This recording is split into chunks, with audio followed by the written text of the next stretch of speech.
Hello, viewers. This is Dr. Kamal Shima, Executive Director of the Sanober Institute, and I'm going to have a wonderful conversation this evening on post-US election scenarios. And for this, we have a wonderful and excellent panel to talk on this particular subject. We have with us Ambassador Azaz Ahmad Chaudhry. He's a former Foreign Secretary and the Chairman Sanober Institute. And our special guest for today's conversation is Ambassador Tokir Hussain. Is a former ambassador, currently adjunct professor at Georgetown University and visiting senior research fellow at the National University of Singapore. Thank you very much, Ambassador Tokiro Sansa, for your time for the Snowbird Institute, sir. Thank you, Kamar, and thank you, Izaz. And I feel honored that you asked me to appear on your, because I feel privileged you have set up this sort of great think tank which is making an invaluable contribution to Pakistan's strategic thinking. And I really admire your efforts and commitment and dedication. And as I have often said, Izaz, to you, your articles are a great source of public service. So I really feel privileged that you asked me to come and talk. Thank you very much, sir. Sir, I will ask Ambassador Azaz if you could start the conversation and how we have to move on with Ambassador Tokiro Sansa. Thank you. Thank you very much, Ambassador Tokir, for joining us. As you perhaps might be aware, Sanober Institute is a private sector think tank and a voice of reason and an independent voice on issues of strategic significance for Pakistan. And we believe that the forthcoming elections in the United States of America are important not only for the US itself, but for the whole world, in fact, all regions, including South Asia and including Pakistan. And therefore, we thought it fit to get your wisdom on this. Although I have read I think recently written 3 articles on this subject by yourself, and I have learned a great deal on them. And some of the questions that we have framed actually stem from what you have written in the Daily Dawn and the news. And so thank you so much for being with us. I would like to start by an overall comment on the US foreign policy post 5 November elections. And as you can expect, everyone thinks that Harris is going to uphold Biden's focus on democracy, on multilateralism, and strengthening alliances, especially to counter China and also support Ukraine. Trump's approach, we understand, might be more unilateral, with less emphasis on multilateralism. He's also expected to lay greater emphasis on America First strategy, and he might also adopt potentially softer stance towards Russia and North Korea. So, as a whole, we'll talk about these specific issues in greater detail, but the broad thrust of the foreign policy of both Harris and Trump, what is the primary difference that you see? Thank you, Zaz and Kamar, again for having me. And it's an important question. I mean, everybody is asking himself, herself, what's going to happen. As you rightly said, Harris policies will be kind of continuation of Biden's traditionalist approach to foreign policy.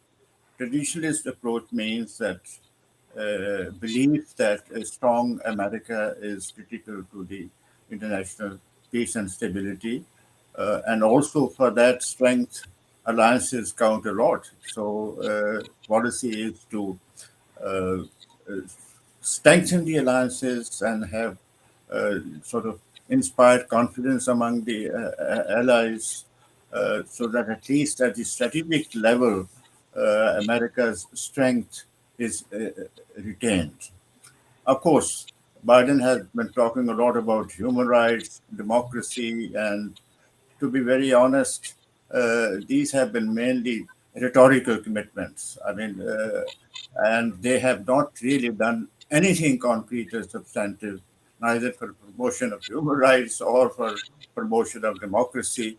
They have done nothing about Kashmir. They have done nothing about what's happening, these horrific sort of carnage that's going on in Gaza. So, what kind of human rights can you talk about? These are just rhetorical, and probably she will continue to maintain the same approach with same minimal effect. And in fact, they perhaps by now they must have realized themselves that this approach is very hollow. I mean, look at the idea of democracy summit and uh, contest between autocracies and democracies. Nobody's taking this rhetoric seriously. So I think on that, uh, many international, many countries might be worried that they will be talking about human rights. They should not worry, and those who are expecting, they should not have too much expectation on that count. As far as Trump is concerned, as you rightly said, he is kind of isolationist. And basically, Trump's foreign policy, or for that matter, his any policy, is about himself. I know it's very hard for people to believe. Really, it's hard. But I am telling you the essence of what I have learned in the past 8 years that I have been studying him, and in fact, going back to even before 2016. Who is this man? What is he up to? Trumpism is about Trump, mm, and he sort of devised a perfect plan because he knew that he would have no appeal to a united America. He would not have no appeal to a wider audience. He's not an intellectual. He doesn't have the intellectual integrity. So what he did, he exploited the existence uh, divisions within America, which has been developing over a long period of time, and sharpened them and made one part of that as its ally by creating animosity and hatred against the other. I mean, democracy means that two parties should be able to cooperate with each other, live with each mm, other, accommodate each other, mm, compromise. But what I mean, the kind of words that he has been speaking about Democrats, evil, and the horrific sort of language that he has been using about Harris, I don't want to even repeat it mm, on this. So this is not democracy. This is not even policy making. And I mean, when he used such bad word against Harris the other day in one of his meetings, there was an uproar among the audience. So because he knows that this has resonance, I don't know what has happened to this country, and he has aggravated things. So his policy at any given moment will be to see what his base is asking him to do. And his base basically doesn't know anything about foreign policy, doesn't care, and many of them have lost jobs because of the internationalism of the previous administrations, because of the globalization, because of these alliances. So their sort of thinking is very simple: to hell with that and hell with that. So he will just go along with that, but having said all that, he is also clever in some respects. He is not going to get out of NATO. This much I am very sure of. He talks about ending Ukraine war within 24 hours. I doubt it. I mean, of course, he's not. One can expect anything from him, but I doubt if he will do that. We will talk about Ukraine. I think maybe when if you ask me any specific yeah, question. But Harris is also feeling that Trump has this attraction among people, and even within the study community, people are rethinking. So I would sort of conclude my remarks by making a general remark, which I can develop in my subsequent replies, that there is a thinking going on within the study community that is this a good thing to insist on America's global primacy? Is it insist on globalization? Is it sort of a good thing to have that kind of uh, internationalism where the allies are so counting so much on American help that they don't do much for mm, defenses. So there's any thinking going on, and mm. all these forever wars. Is it good for America? Is it good for America to be a global policeman? So I think there is a rethinking going on at that time, and also they feel that if public jobs are at stake, is it good for us to keep relying on China for all the goods and all that? So there's a certain degree of protectionism developing among the Democrats also. So I would conclude by saying that Harris policies are not going to be entirely internationalist as we might think, and the Trump policies might not be as isolationist as we I think. see. Yeah, Okay. So a mix of foreign mix, policy options for mix, both. a mix. Yeah. Yeah. So now turning to China, because for both parties, there seemed to be a bipartisan consensus that China is now America's main chief competitor. Um, and there could be an effort to maintain regional influence through alliances. I mean, by both. Both might want to do that. But do you envisage any policy shift on the approach towards China uh, that Trump administration will follow as opposed to Harris administration? As you have already answered your question, I think my guess is, which I probably tallies with your view also, that policy about China will probably remain bipartisan, and both of them are committed to that. Uh, I think, as I was saying in my previous answer, that each side has learned from the other. I mean, there were merits and the, I mean, so there is no broad consensus of about China being a strategic competitor. But Trump, when he came, he kind of wanted a across the board animosity against China. So he sort of lit the fire on two counts. One, that sort of intensified the issue of Taiwan, and secondly, he uh, hit China on the in the economic cooperation as well.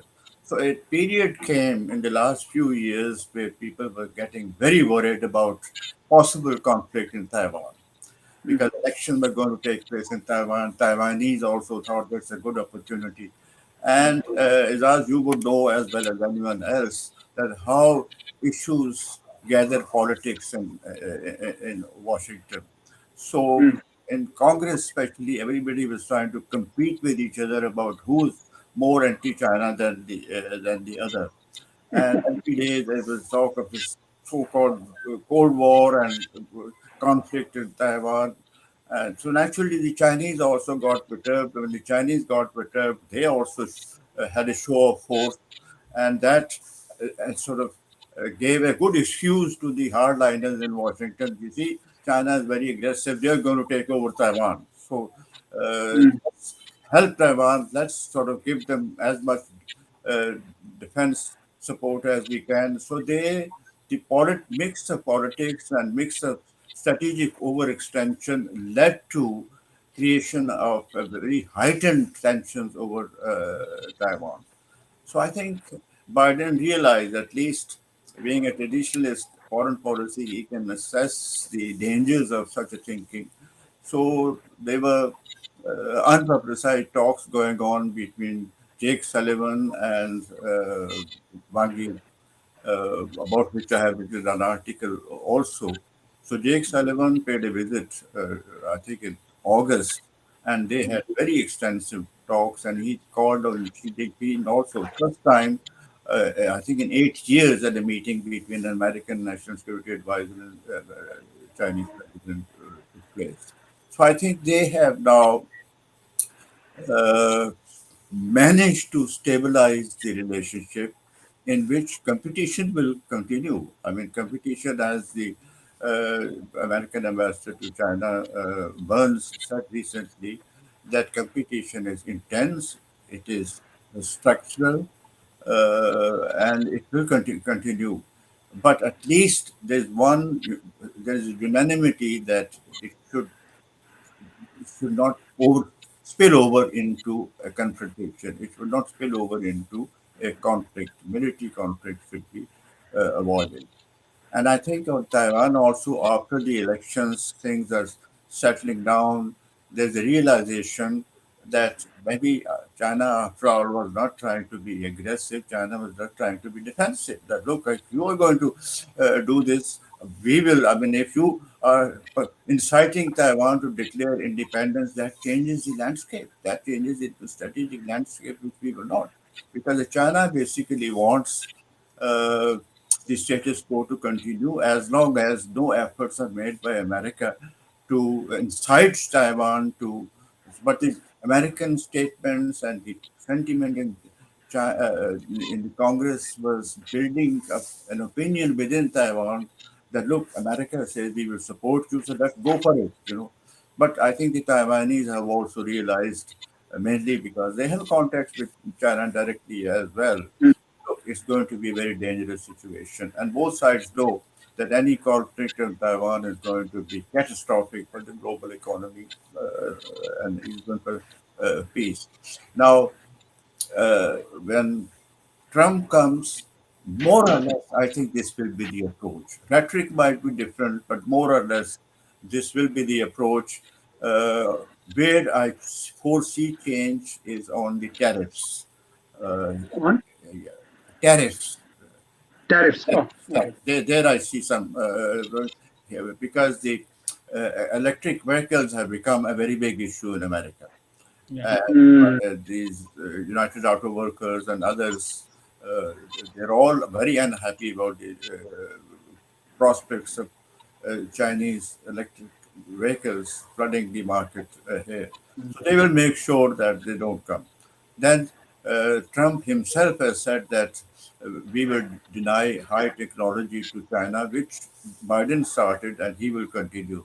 So I would say that more or less the same policy, as mm. modified recently by Jake Sullivan's visit, plus an extra sort of tariffs and extra economic cut. Just a short follow up on this. President Xi and President Biden met about 3 times in the past 4 years, and I, you know, on most occasions, but particularly in San Francisco, they wrote that our bilateral competition will not veer towards conflict. Do you think Trump will share that kind of sentiment also? He'll also avoid a conflict? I think so. Yeah, I think so. As I said, his policy centers around what is good for his political power, and a conflict will sort of cause a major disturbance. You see, it will Ah, make it will make things out of control. ah, He likes to keep things under control. I mean, chaos, but controlled chaos. I mean, that ah, is, so. I mean, he has his. He's very rational. I mean, and very calculating, and mm, I don't know whether enough people realize that. And he chooses his words very carefully. I mean, I have been studying his rhetoric very, very carefully, even if it is sort of intended to convey the words of an irrational man. That's a I purpose. see. Okay, yeah, they do appear outlandish at times, but Yeah, there may be a method in this. there is. That's what Yeah. Chima sir?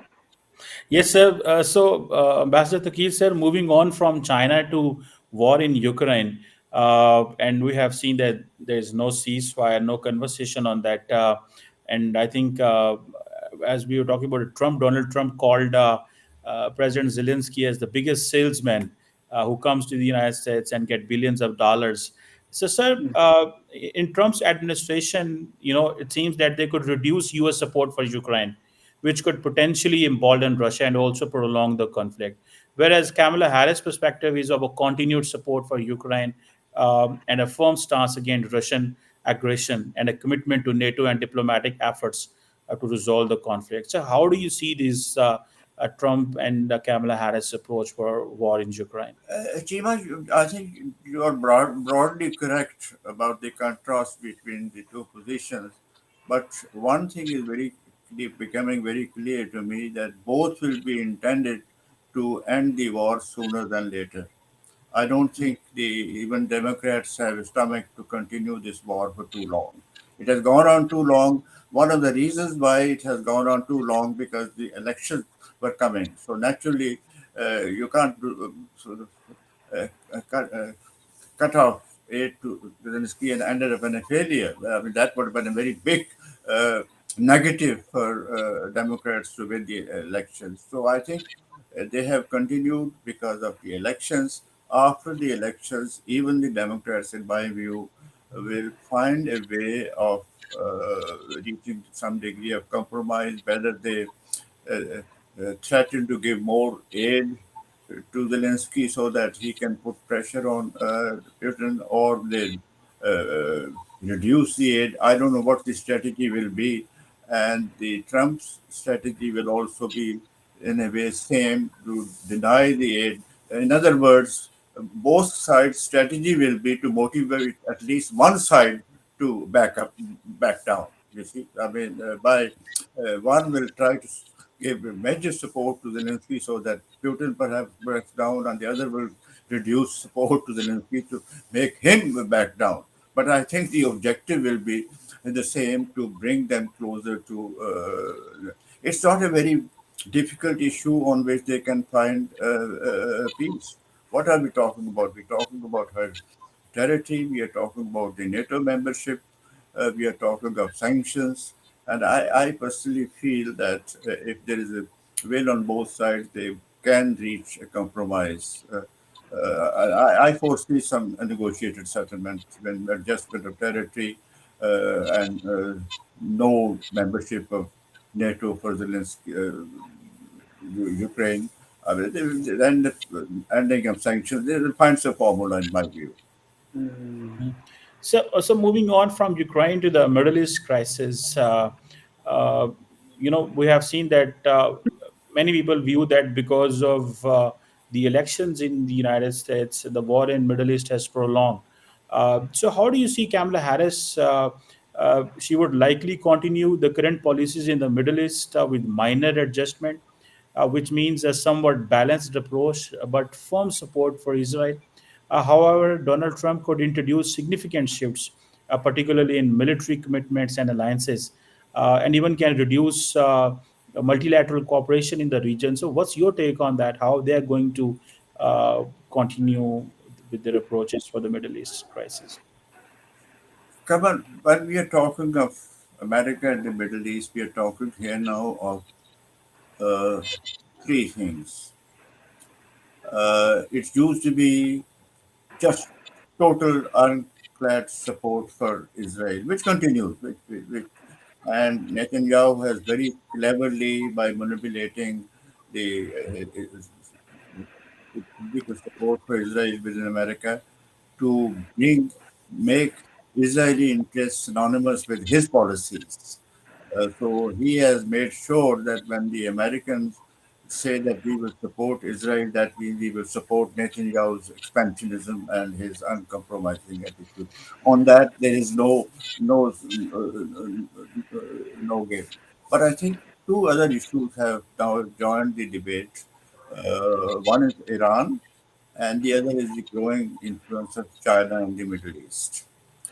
So the American perspective on the Middle East is now increasingly deviating away from the Palestinian rights and Palestinian issue. That's the unfortunate part of it. So when they think of Israel, first of all, they say, well, how can we make sure that our ironclad support for Israel continues?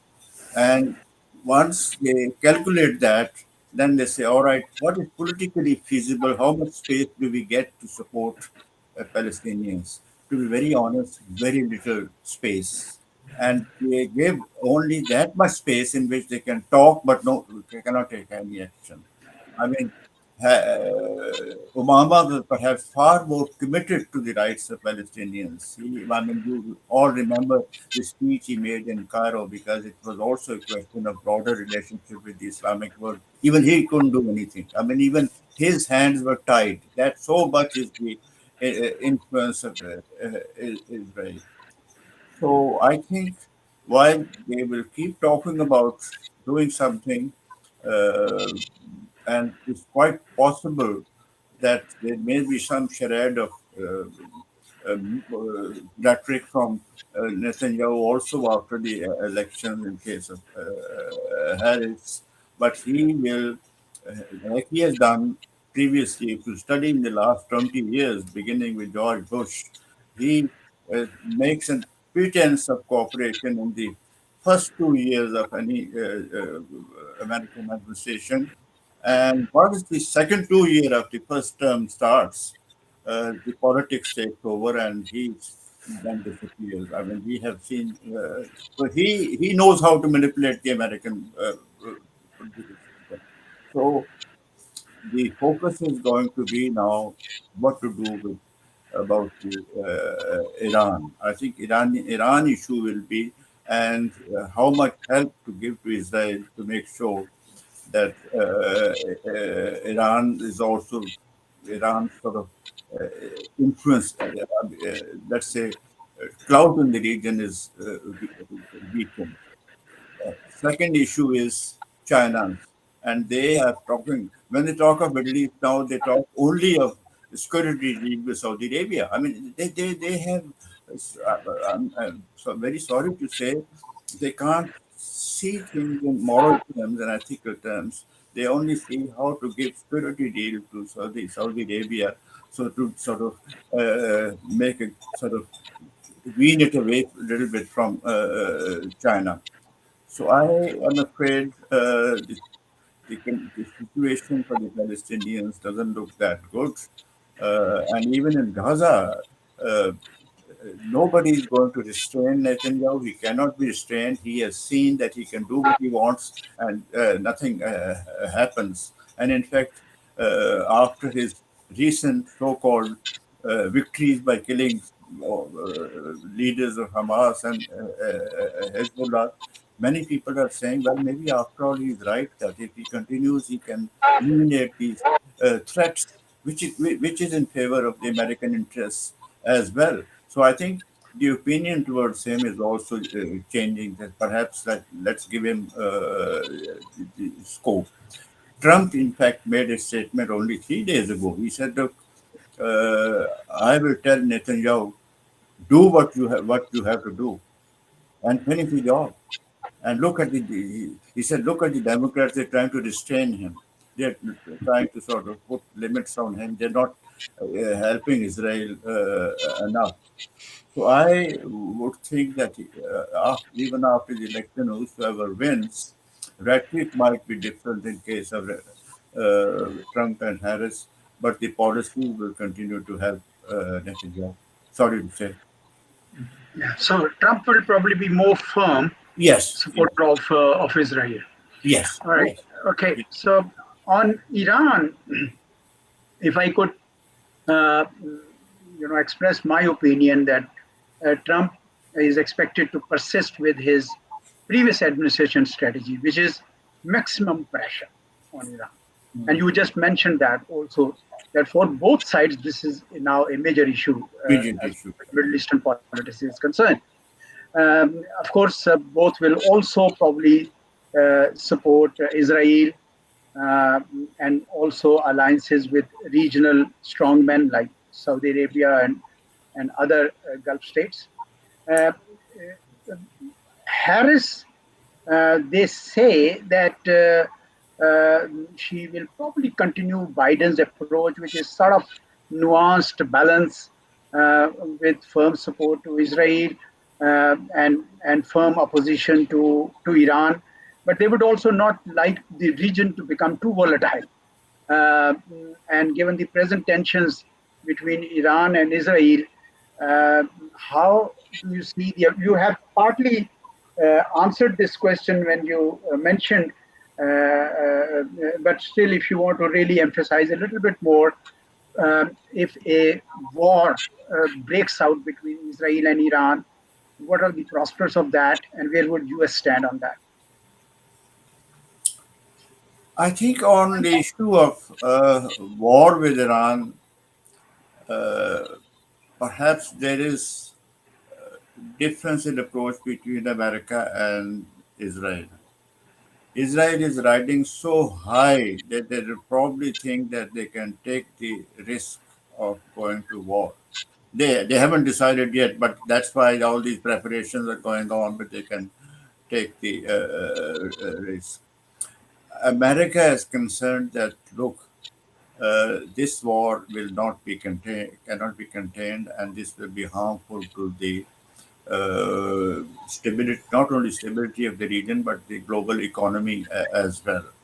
And the Iranians very cleverly, as you know Iran very well, you have been there, very cleverly anticipated all this, and that's what their foreign minister is doing, busy making rounds and telling everybody that if Israel attacks, it will have very very serious repercussions, and we will not just restrict our reply only to Israel. We will consider those who are supporting or even those who are even making statements Yeah, in support of them. We will go after them as well.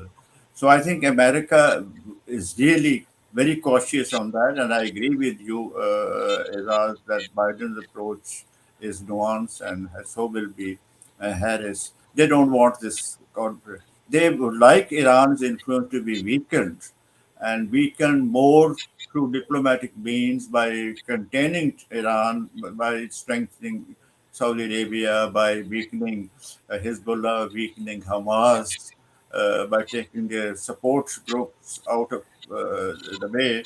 But I don't think they're prepared to sort of uh, go after Iran militarily. They know the consequences.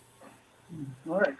So from Europe to Middle East, now let's come to South Asia, um, where it is my understanding that both candidates are likely to continue strengthening their ties with India after they get either of them gets elected, essentially to counterbalance China's growing influence in the region. However, Trump might deprioritize projects, the regional projects like India, Middle East, Europe corridor, if he thinks that it will not have much economic benefit for the US, consistent with his America First approach. And so he would want only those projects in which that directly benefit U.S. strategic interests. Harris also wants to continue engagement with India. Again, a bipartisan consensus there, I guess. But she will like to have the regional and global initiatives and integrate them with the global supply chains. So, what is your assessment of the overall approach of the two candidates towards India and South Asia as a whole? A good question is ours, and partly you have answered also, with which I tend to agree. I think the Democrats have gone uh, too far in their support for India. Not only that, they have gone too far in building up these alliances, and in my view, they are making a very big mistake. The mistake is, and that's the mistake they often make, because American foreign policy is, as you know as well as I do, or better. There's no balance in it. There is no nuance. There is no such thing. That's perhaps the sort of the curse of being a very big power, that you can't think with humility. I mean, nuance comes with humility.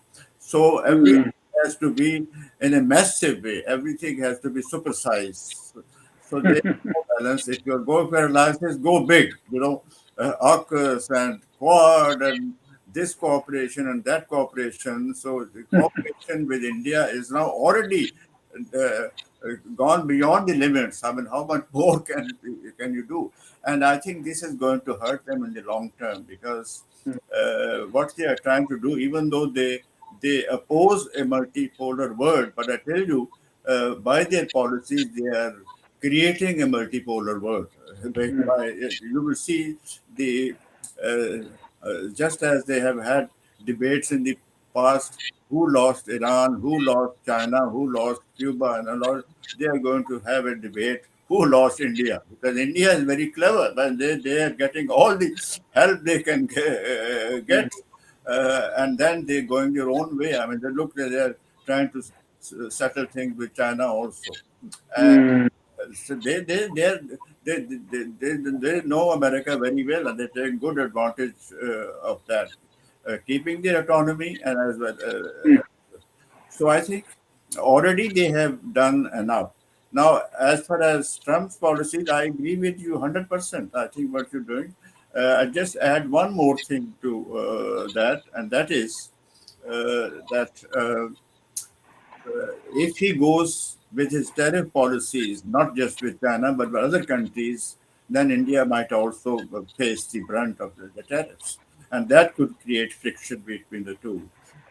mm, So I think that could be a possible area of friction. As far as as you rightly said, IMEC and also, IMEC has not done much so far anyway. I mean, mm. it hasn't got off the ground. Uh, as Yeah, far it has. as the overall uh, South Asia policy is concerned, to be very honest, it's difficult for America to have any uh, sort of proper strategic design for South Asia. Sometimes they come from time to time. Oh, we have now a South Asia policy. I have not. Mm, I have not South Asia policy. They have India policy. They have Pakistan policy. They have China policy. They have Afghanistan policy. There is no coherent policy in which they can see. All right, how do we do with India and with Pakistan in a way that their own relationship is not become more tense, and how do we avoid conflict?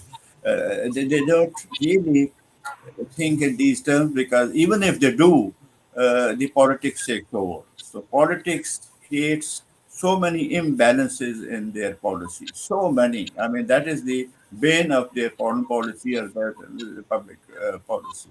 That's the reason why their foreign policy overall remains out of touch with the changes that are going on in the world. And sort of they succeed in their mind only when sort of uh, uh, when challenge is military. I mean, that is what they're familiar with. That's why in the last 20 years or so, we have seen increasing militarization of their policy. So I remain skeptical whether they will come up with any South Asia policy. They have yeah, they have a China policy, yes. They have India policy, but I don't think they have a South Asia policy. yeah. I no, I agree with your assessment. There was a time in 2017 that they produced a South Asia strategy, but that the context was more Afghanistan at that time. So they wanted to create an equation between Afghanistan, India, and Pakistan, and wanted to, give India a particular role in Afghanistan. But that's gone now. I think they're Yeah, out of. yeah, you were here at that time, and that Yeah, didn't go anywhere. In fact, when they started calling it South Asia policies, I kept laughing to myself. I said, "Look, there is nothing." I mean, basically, they said, "Well, if you want to settle things in Afghanistan, go after Pakistan," because this policy had an impact by McMaster also, and McMaster was a hardliner, and he has written a couple of books also since leaving. This hawkish strategist. So he said the problem is Pakistan. Problem is not Afghanistan. We can win in Pakistan if we put pressure on Pakistan. So Trump mm, tried, didn't succeed. So he said, okay, let's get out.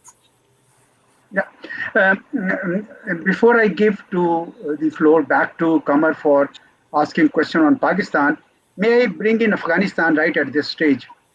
Uh, the Trump administration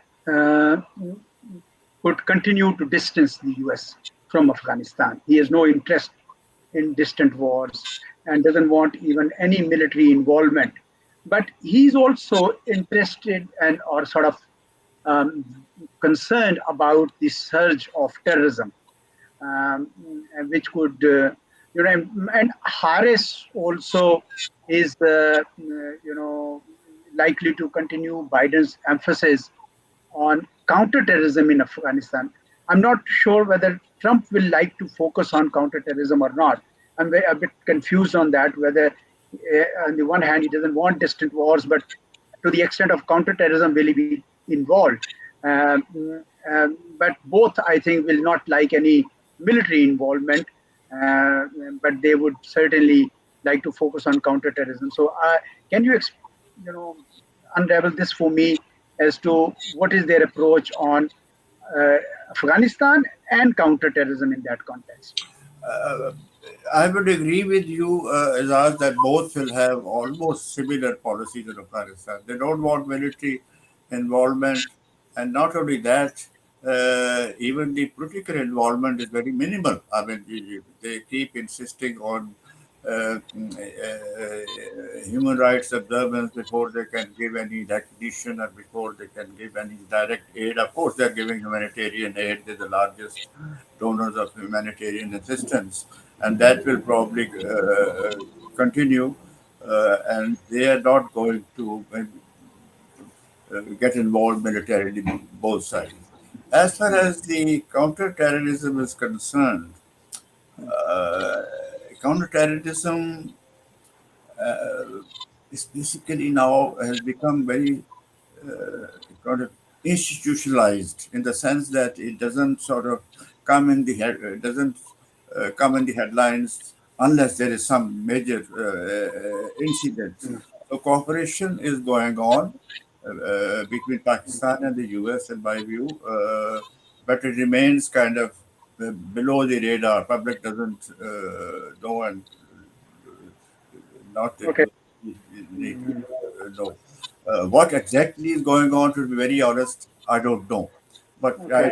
it turns out that the terrorism, not only in Afghanistan, but also possible sort of bad actors within Pakistan that who can perhaps get involved in supporting Iran and all that. So that is also becoming a concern for them, and I think they are conveying these concerns to Pakistan privately. So Pakistan is kind of in a very complex counterterrorism relationship with the United States, where it is a partner as well as a target, and also as a victim. So I think there's a three things going on there: partner, victim, and target.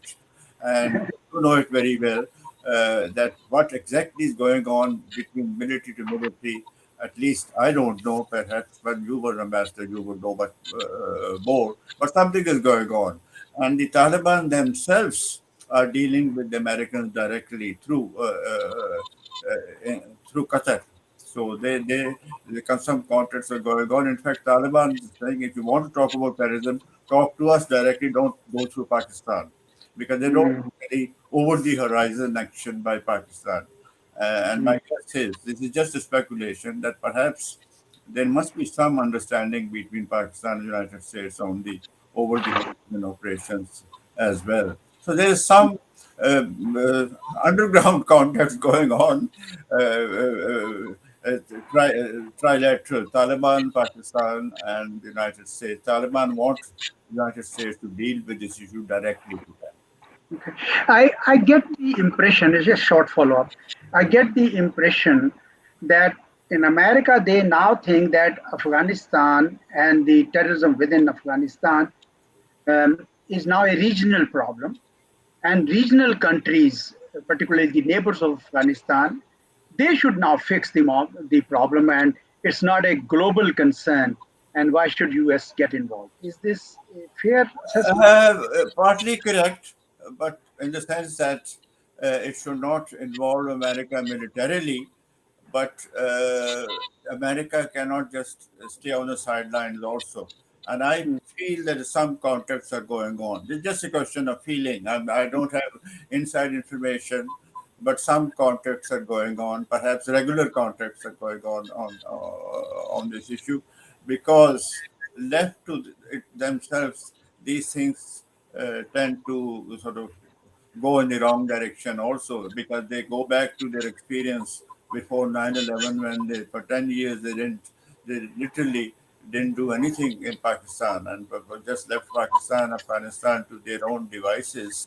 mm, And a lot of them, bad things in Afghanistan happened at that time. You see. mm. So I Okay. think they are involved, but not so much sort of heavily engaged. Certainly not militarily, but it's an important issue that they have some contacts going on. Mm. Hmm. Kamar, on Pakistan-US Yes, relations. sir. This is a most pressing topic for us as well, because in the history, the Pakistan-U.S. relations have been categorized as, in many ways. Like, one of the way was, one of the we are the most sanctioned allies and the most allied allies of the United States. But sir, recently in one of the articles you had written in Dawn, the title was "U.S. or China." In this article, you argued that it would be in Pakistan's interest to have good ties with both the US and China, and that Pakistan should focus on developing its internal strength and stability. So, given Pakistan's close relations with China, US Pakistan's relations could experience increased tensions if the US administration, particularly under Trump, adopt a more adversarial stance towards Chinese allies. This could manifest in reduced military aid or more aggressive diplomatic stances. So, how do you see the Pakistan is going to maintain its relations with both these powers?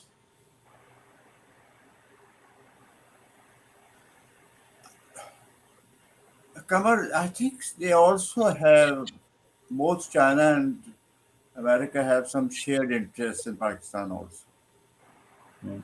I think both want Pakistan to, to be a stable country, and both want Pakistan's economy to be viable, because that is linked to the stability as well. Uh, and for example, there is a US support for the IMF deal also, and trade is doing very well. Last night I was talking to the trade minister in the Pakistan embassy, and he was very happy with the trade. The trade is doing well. In fact, he was optimistic about the investment.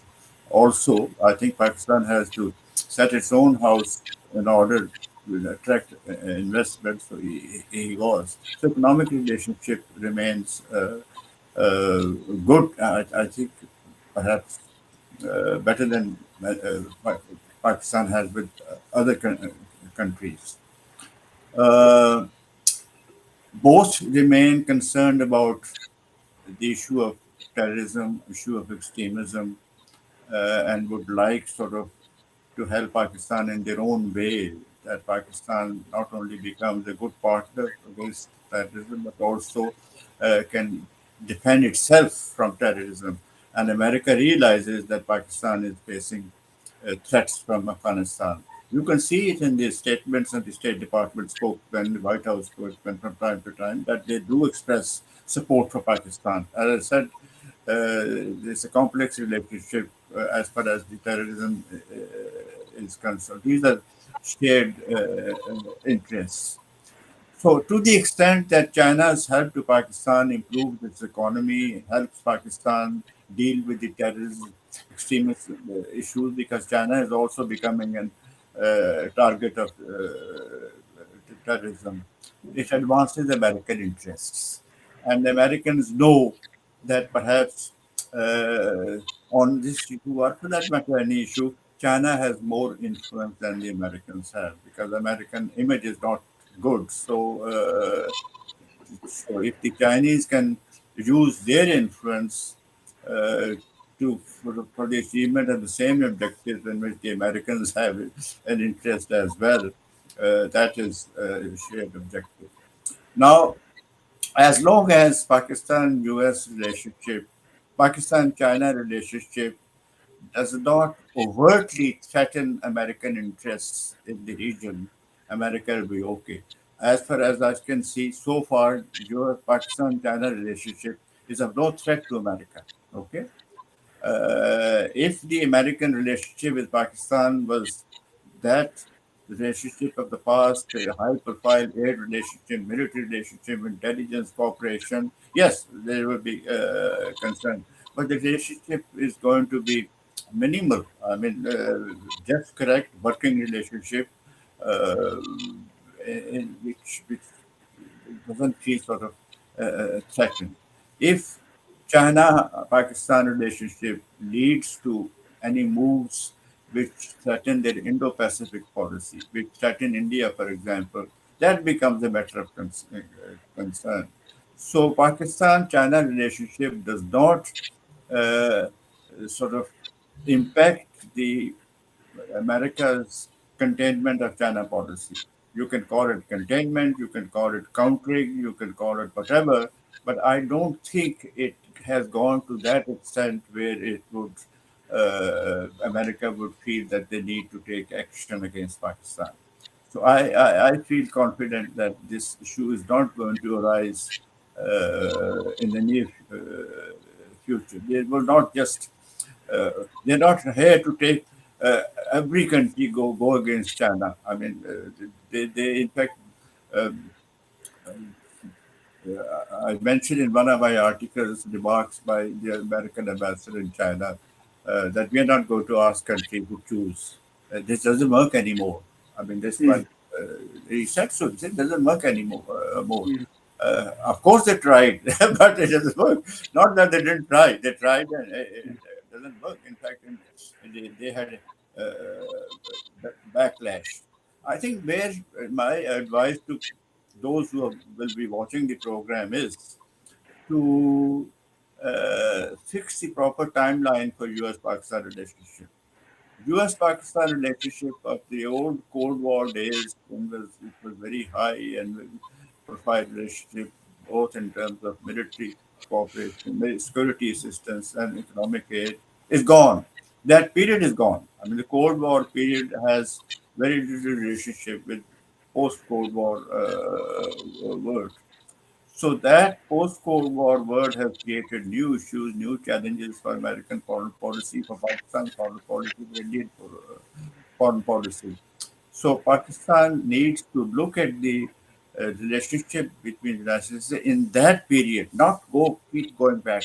Baseline yeah. is very important because I talk to people visiting from Pakistan and they have such negative views about America.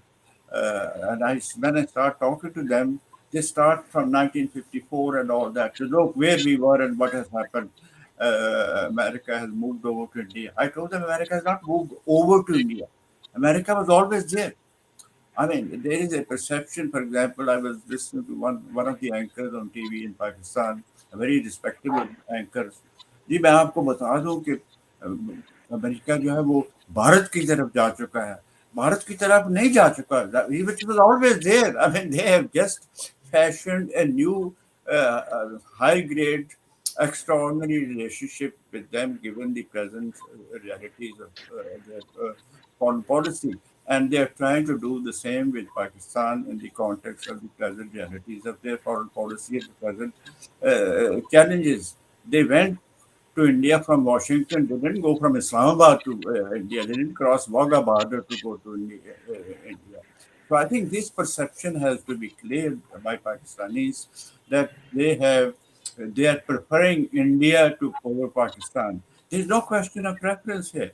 Preference question arises when both have the same value and the same objective, and you feel that one would do better. Objectives are different. Their values are different.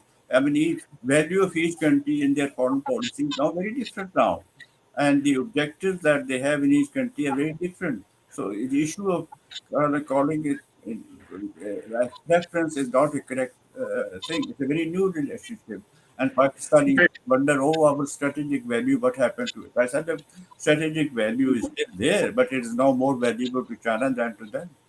Yeah. I find a lot of merit in that. Just two very short questions, maybe one liners. What about CPAC? Does it bother the Americans? And second, Gwadar, what if Chinese interest continues to increase in Gwadar? Will the Americans perceive it as a direct threat to their Indo-Pacific strategy? These two questions. As things are at present, Gawada doesn't bother them. But if, let's say, if its scope is militarized, that will start bothering them. I think that is where we have to draw the red line. I think that is where they feel that we are talking of something very different. Because by militarizing it, you are giving China a kind of a roundabout detour, they don't have to go through Indian Ocean and all that. So they are undercutting their Indo-Pacific policy and undercutting the advantage that India has because of its location in the Indian Ocean and the Indian-US relationship. So I think as long as it is not militarized, it will not bother them. CPEC is a hard question to answer because CPEC itself is now at a kind of a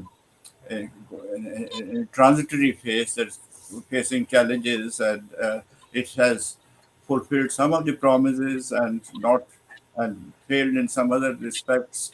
So I think as yet it's perhaps not a big issue for them, and they are prepared to invest in Pakistan if the conditions are there, if Pakistan can offer a viable project. So I think investment basically is Pakistan's problem, not the other country's problem. Pakistan has to offer uh, uh, continuity in their economic policies, improve the political stability and viability of its investment projects. Countries will come. You have so much money in the world. I mean, Middle East, they will invest. America will invest. But right now, I think the shortcoming on the Pakistani side. So as yet, CPEC, in my view, is not such a big issue. Okay. Kamal? Yes, sir. So, a question on democracy and human rights. We just planned it this way. How do you see how the Republicans and Democrats are going to look, particularly Kamala Harris and Donald Trump? Recently, there was some sort of a a change in Pakistani Americans' perspective on picking the American candidates, and we have seen that some Pakistanis believe that Trump is going to be a good partner. If Trump wins, it is going to be good for Pakistan because he is going to support a particular political party in Pakistan. So, how do you see the Kamala Harris and Donald Trump's position on democracy, human rights towards Pakistan, and how they are going to look into the domestic politics? Do you think that they will have some sort of a say here or not? Uh, Kama, to give you an honest answer, they would not be that much interested in what's going on internally as long as the policy, there are no sort of what you call policies which are hostile to American interests, or there is no overt public campaign against America. There is no sort of high degree of anti-Americanism. Doesn't matter which party comes, whichever party brings stability in Pakistan and takes a kind of a balanced, moderate approach towards America is okay with them. Things had gone too much in one direction during the rule of one particular party, and that bothered them. Uh, Whether they did anything to displace that party, I have my own views. I don't think they did do anything, but public fees they did. That's up to them. But that's a long discussion. But coming back to why people feel Trump might be a good for a particular party. I think there is a myth that that U.S.-Pakistan relationship was very good during Trump's time. Trump really did not care. I mean, he started. We all know his speech. I think it was as you were here in January 2018, and I was Yeah. visiting Australia at that time, and we Yeah. had conversation Yeah. on that. Knew your tweet. What a Yeah. vicious tweet he wrote about Pakistan. Yeah. And partly it was under the influence of McMaster also. And you know how Yeah. McMaster treated when the foreign minister Khaja Asif came. So Yeah. that policy suddenly didn't succeed. Pressure on Pakistan did not succeed. So Trump had to get out of Afghanistan. He needed help from Imran Khan at that time, and that is what he does. His two tactics of influencing others are either by blackmail or by flattery. He flattered him to sky high during his visit to Washington, and the public thought that his relationship with Pakistan has dramatically changed. Nothing happened. I mean, the Pakistan-US relationship was same as before and same as after. Is arguable. No change in the relationship. No.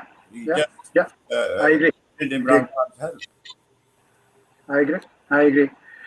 Um, well, overall, sir, if you want to say anything on Pakistan US relations, uh, given that both sides would like to maintain, both major parties, Democrats and Republicans, would like their relationship with India to be a higher priority. Uh, and since Pakistan also continues to enjoy close relations with China, should we expect a continued transactional relationship between Pakistan and US with focus on security and whatever else America thinks could help its strategic interests? You summed up better than I could. Honestly, with your last two sentences, you have summed it up very, very well, and I entirely agree with you. To tell you the truth, yeah, yeah. You have left me. I can't really add anything. This is Okay, exactly. very good. Thank you so much. I think we have learned a lot, and as you must have seen, that I was taking copious notes because the words you speak um, reflect a much deeper understanding than many of us do, and this will certainly inform our own opinion within the discussions that we are going to have. In fact, on 29th October, we're going to have a discussion among some experts in Sanober Institute on the same subject. So this particular discussion has really helped us. But since it's such a valuable interaction, we would like to place it on the YouTube channel so that as many people can benefit from it as possible. So from my side, thank you so much, and back to Kamal. Thank you so much, Zaz and Dr. Chima. It was really an honor that you gave me this opportunity to sort of uh, say what I have to say. My views, as you can see,